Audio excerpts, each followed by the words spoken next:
My pathology that I chose to do my presentation on is mitral insufficiency. Before we talk about mitral insufficiency and what it is, we have to talk about the anatomy of the mitral valve.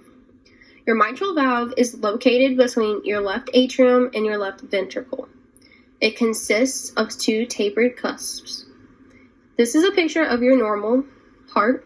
See how your mitral valve connects at the bottom? And here's an example of your heart with MVP, your mitral regurgitation, and mitral insufficiency.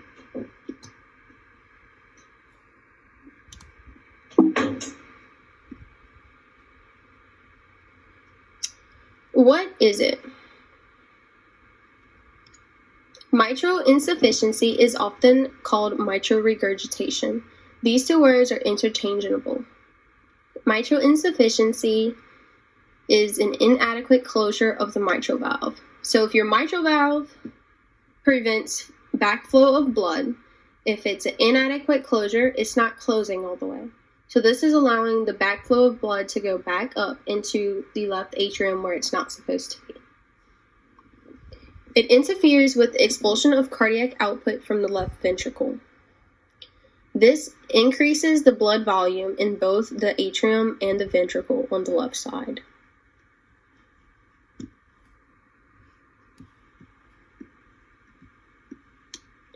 Types. You have two different types of mitral insufficiency. You have a primary or a secondary. Primary, your mitral valve apparatus carries the disease. The left ventricle, the left atrium, and the pulmonary vascular beds suffer. This is a blood volume overload. Your secondary, your left ventricle is diseased. Your mitral valve apparatus is still intact. The mitral valve suffers from the left ventricle dysfunction, contributor to left ventricle dilation and dysfunction. If someone is diagnosed with mitral insufficiency, they can have primary mitral insufficiency, they can have secondary mitral insufficiency, or they can have a mixture of both.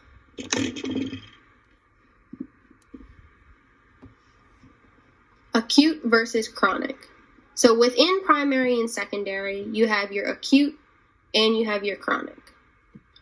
So your acute cannot tolerate the increase of the blood volume that's being pushed back up through your mitral valve that is supposed to be closed. Your cardiac output decreases because your heart is doing this increase of blood volume back up into your atrium where it's not supposed to be. And it backs up quickly. Chronic mitral insufficiency happens slowly. The left atrium and the left ventricle increase in size and tolerates the regurgitant blood flow without engorgement of the pulmonary circulation. So your cardiac output in chronic is not decreasing. Here's an example of a normal heart. Your mitral valve is closed. This is an example of an acute one. See how your mitral valve is now open? It's letting this blood going back up in here. So now you have a high left atrium pressure right here. Well, for mitral chronic, it's dilated with normal pressure. There was so much pressure going in here that it expanded and dilated to back down to normal pressure, which is why the ventricle and the atrium increased in size. In most cases, mitral insufficiency is not caught. Some people will catch it whenever they go to a primary doctor because they're sick, and when they listen to their heart in a stethoscope, they'll hear a murmur. So a murmur is a whooshing or swishing sound between the normal lub-dub sounds of your heart.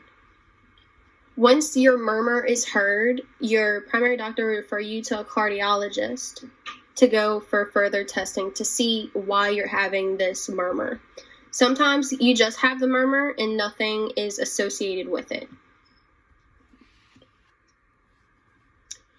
The type of test you can have a regular echocardiography, Or you can have a transthoracic echo, a transesophageal echo, or exercise stress echo.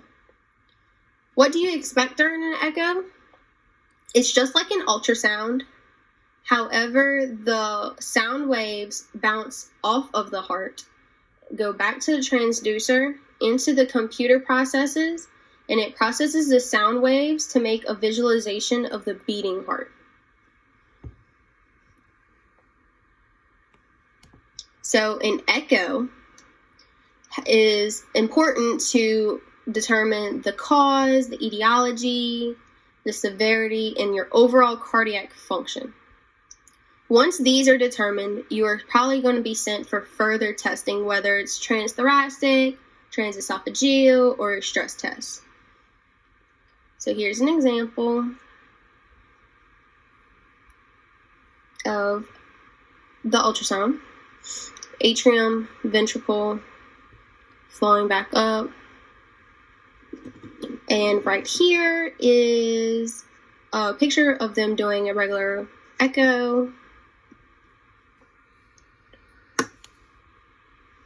Transthoracic echo is when you have, this is to evaluate the regurgitation, which is the backflow of the blood.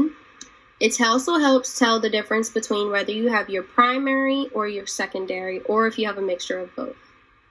They also use this one if your mitral insufficiency is severe to where you need surgery. They'll use it for anatomic information.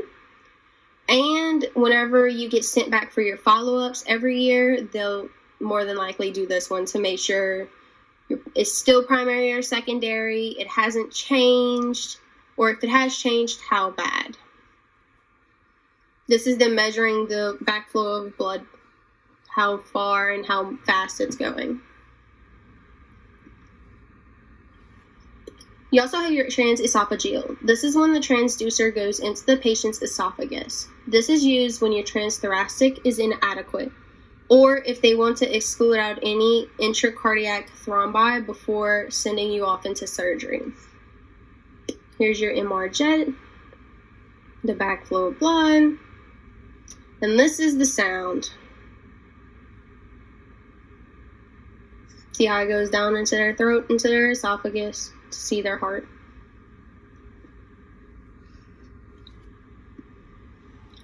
So your next one is an exercise stress echo, also known as stress echo.